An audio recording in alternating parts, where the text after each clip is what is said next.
Katonda okuza abaana abalalu abayaaye abasinga n'abazadde amagezi okukola obubi.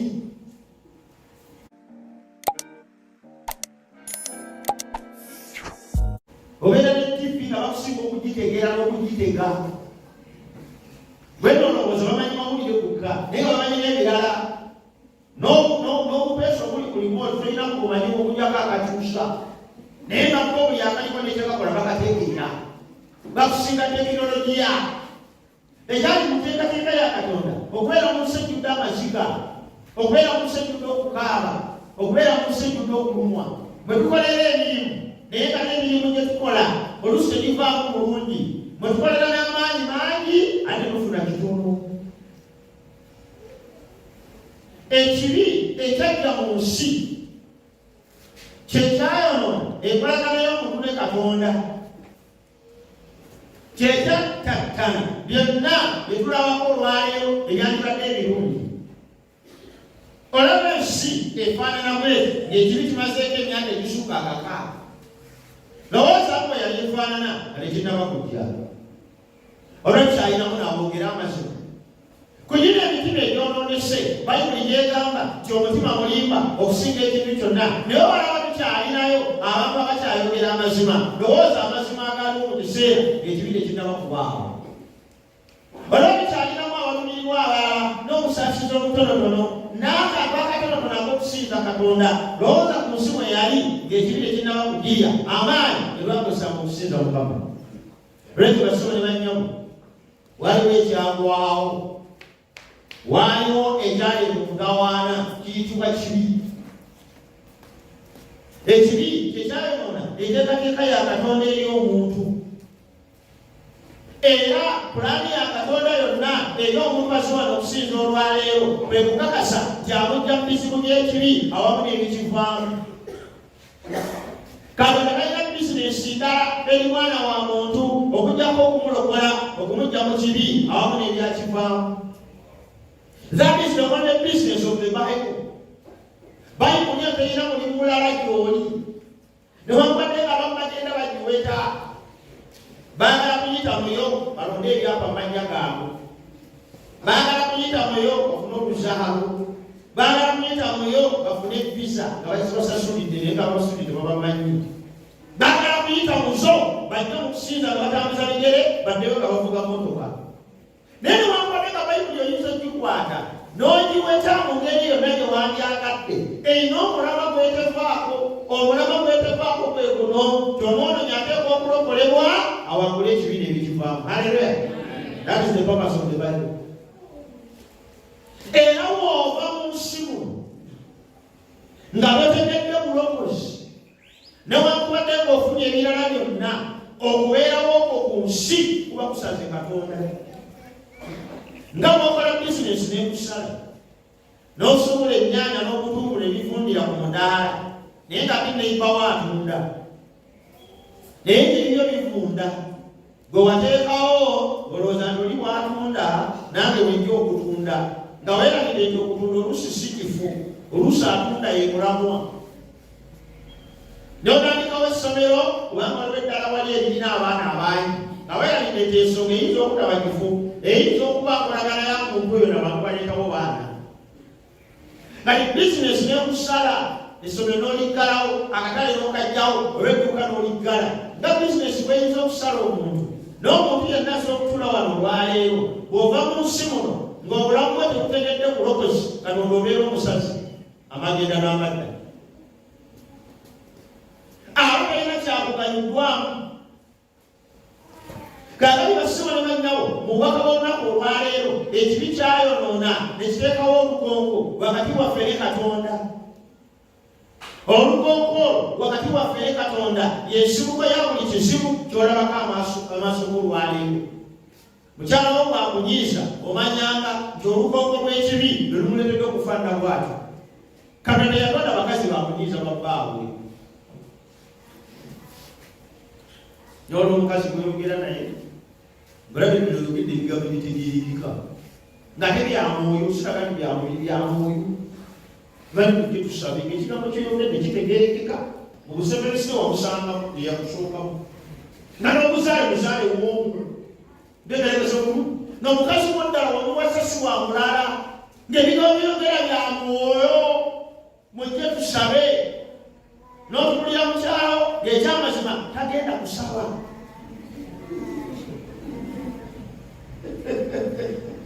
Nganeso ngadwali, nenda kila nikagenda kusaba. Songa wetuka ngulamu wa manyanga, jorukoko, orega wakati wa peleka tonda, urumanya mwenye mchara, baki simi zibuki, waliwo mtawano kumusimbo munene. Waliwo mtawano kumusimbo munene, mwangu wokuwala wako na amaso. Okubeera nti tategeerera ddala ekyo Bayibuli kibisomesa. Okujja ku kkanisa luba lutalo, olugongono lwe lwakireeta. Okuwaana okugenda mu maaso mu b'emikwano lugongo omulabawo omusinga obunene si mukwano gwo. Waliwo okukolajja wakati waffe ne Katonda olwakukula mukwano gwoyo mu nsula ey'amazima. Yesu yakulimbi abafere bayitirivu. Enkolagana ne Katonda bwe yakutuka n'amazima ne gaggwaawo. Enkolagana ne Katonda bwe yakutuka okuleetawo emirembe ne guggwaawo n'okwagala okw'amazima ne gufa. Kale omuntu akusembera kubanga alina kyakugjaku. Kisimu nnyo kati okuba ne mukwano gwo ng'ajja kubeera nawe mu biseera ebizibu. Njagala nkujjukiza akagambo kano. Ku bantu bonna b'oyita mikwano gyo oyinza okuba tolinaamu agenda kubeerawo ng'oli mu bizibu. Bale njagala kiddemu kitegere bulungi. Ku bantu bonna b'oyita mikwano gyo batono nnyo sinakiri tekuli agenda kubeerawo ng'oli mu bizibu. Abantu bakusembera kubanga oli mulamu. Abantu bakusembera kubanga olina kyojjayo mu nsawo ekibi kye kyakutuusa. Abantu bakusembera kubanga balina kye bakusuubiramu. Bavubuka bali mu relationship. Omuvubuka akwerinaanya kubanga alina kyasuubira. Era bw'amala okukakasa nti kirabika oli mukono gaamu. Omalidde okukola ebya Katonda wo ne Bayibuli byesomesa okusinga ye kyayagala ogenda okulaba ng'atandise okwesikamu. Eyakubuuzaako ku WhatsApp buli ddakiika ate kyasindika kamesi. Kubanga takulinaanye wakwagala akulinaanye okubanga alina kyayagala okujjaku. Abaana abawala ennaku ze bazimba relationship nga bazimbira ku nsimbi. Alina n'omuvubuka kubanga alina k'alina. Agenda okumutunulira agenda okubazaabaza ng'onaanaaba omusajja ategeerekeka kubanga alina k'avaaku. Naye bw'akutunulira agenda kyovaaku asindukirwa emmeeme. Era bakunyera ne waliwo engeri abasajja abangi gye basindukiriza emmeeme. Waliwo engeri yokuwulira omusajja omwavu n'obanga alaba ebbanga naye nga waali. Kati bw'osanga abantu abagera ebigambo ebyo bakulaga tebazze lwakwagala, laavu tekyaliwo, laavu mu mitima gy'abavubuka tekyaliwo, okwagala okw'amazima ne kukyaliwo. Abaana abawala bamanya abasajja balina lwaki kubanga bagenda okubawa tebakyalina kwagala kw'amazima. Okwagala okw'amazima tekupima kipimo ky'ajanfuna kwagala muntu. Ate okweyagadde kwolowooza nti mwavu sente bakola nkole n'abasajja abakuzaala balowooza nti balinawo bakuba akafaananyi kaabwe nga beekwano njala nkaaba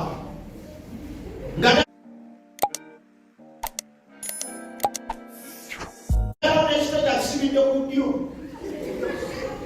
naye nga mama oyo yamukkiriza. Ennyumba gye musulamu bw'omwana omwana w'emyaka 23 gye wasanga taata waazimbe mubuuza oba yasula maamawo oba yagirina. Laavu yaggwaawo.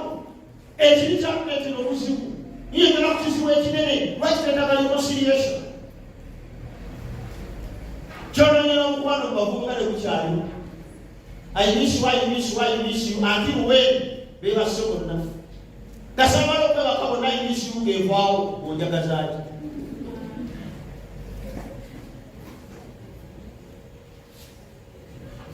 Twetaaga bassebo ne bannyawo okuva mu mbeera eyo. Katonda yamanya ekibi kigenda kututuusa wala. Kigenda kutuleetera okwogera ebigambo n'ebitali bituufu eri abantu abalala. Okwawukana ne Katonda kwakuleetera okweyogerako emboozi ezitanyuma. Kale abantu boogera oku bannaabwe. bogera ebigambo ebitakwatagana. Abantu babimanyi na kubimanya naye kasita akyogera ekimusiiga enziro agabweyo mumazi kutatana linnya. Okwawukana kwatuusa wala twetafeka yawo enemies. Bw'otuula ku mmeeza okulya ebinakutta ate nebisinga okuwooma. Okwawukana ne Katonda kwatuleetera obuzibu. Obakubuuza osinga kwagala kulya mmere emmere yonna gyoyogera okuba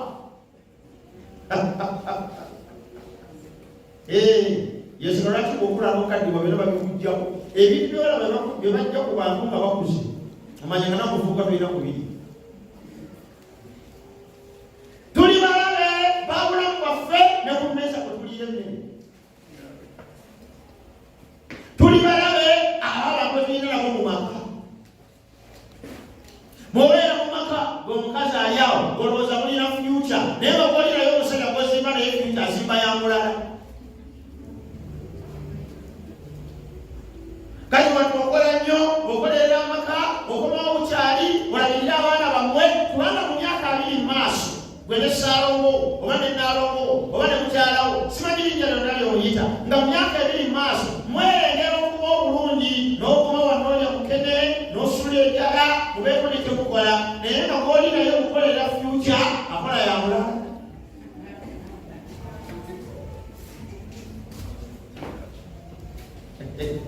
Okwawukana kwatukula bubi, okwawukana ne Katonda kwa bulumi.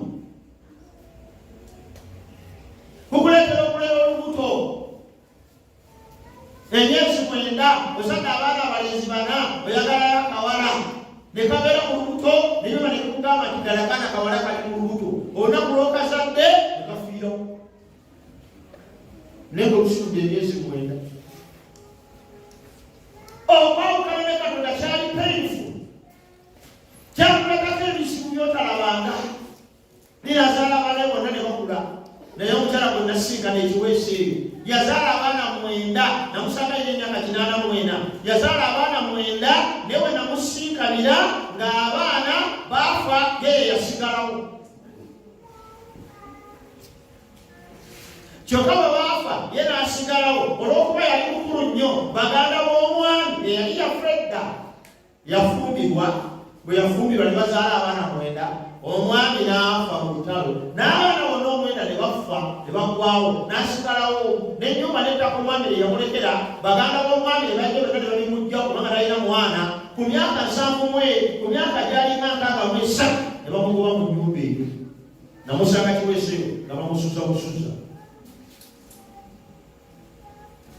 N'ofumbirwa n'ozaala abaana 9 nomanya ni future ngimaze n'oluka ku myaka 63 ng'osigaddewo bw'omu ng'ali tolina wusula. Okwawukana ne Katonda kwakukola bubi. Omusajja afunye mumbi n'akola ne kufuutuwa akamaaso ga mukyala we bwe nkuteekamu esawa muyisamu bweyisamu mu bitomanyi kuba pakati gwe totegeera.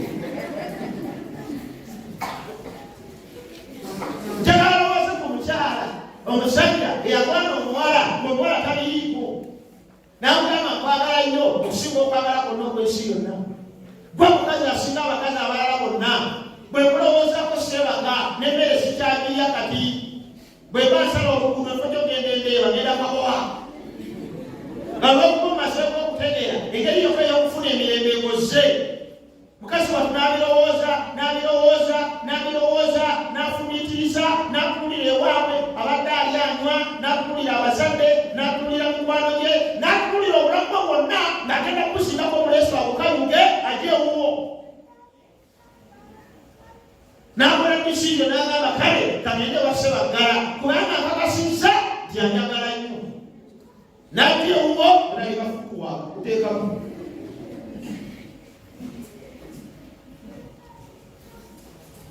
N'omusajja awasa omukyala nga mwesiga nga batunira ebiseera eby'omu maaso amaanyi ge gonna n'okufuba agenda kuinvestinga mukyala we ezimbe. N'aleeta omukyala ewaka ng'aleeta pulogulaamu zonna za biseera bya mu maaso aze kubeerawo oba ezigulizaawo baana. ekyo kyakukola bubi kyanoona amaka kyanoona abaana kyanoona ne tubeera kyatannagala buli kintu ebitawana genda gikola abasibo ne bajjamu okubonaabona kwe tulina n'ogula ettaka nga alikuza yakayituna emirundi enaku ebiwakutaano kyokka nga buli omu eyakula alina sitampu yerosi ate nga ntuufu ziragitubuli bana miliyoni za 25 nogakana eveemu gula 5 nsonga akaseera kange emyaka 8 n'ogula awantu ng'ogula omulundi gwa 5 ate banazikumiza ekibi kyakukola bubi abakyala beetaaga okwerwanako okusigala mbu nga balabika bulungi era nongeza agayaalamu ensayizo gena nge mufeezinga awutu kati okwerwanako naye yerwanako buliokulaba nga akwata mu kizigo ngala niko kitakula mumpola nga bwasooba abeere ku mulembe asigalewo ng'akyategeerekeka naye nga lweyamutono n'obulungi okuteekaga kiti kyogaba otulira nalo okoweko nga si buwangu kimala n'olyokobako ne bwogula kata n'ogattamu n'olwekobera n'okukobako bwe bakutemamuti bulinga bayimiza motoka twalaga wala ekibi kyatutwala wala olwotulira enjala songa kala yazo katonda ziyakukwanfu nnyo nga bobonyala okwewunya katonda yali atigira kuba gatategera okuwa enjala bwezita n'olyokola ekya sadoliini nolwakulawuni nolwakulaka nolumyufu olwawakati nawulekako nga lukulu nga luwanvuwanvu nalatono nonatalusiiga nasiiga lumu zino za kulaka kale mukazi natambulanga judde sadolini peiti ate okulaba enyuma gino nga nakyo kikola bulungi nga olwokuba yambadde lugoye lwa bbulu kale nayetagamu ate bino ebikwafuwafu gyegijja okusikayo olugoye awo nasalawo paku tegerese bulungi ate omukazi nabeeranga kenajjudde sadolini peiti plaskoni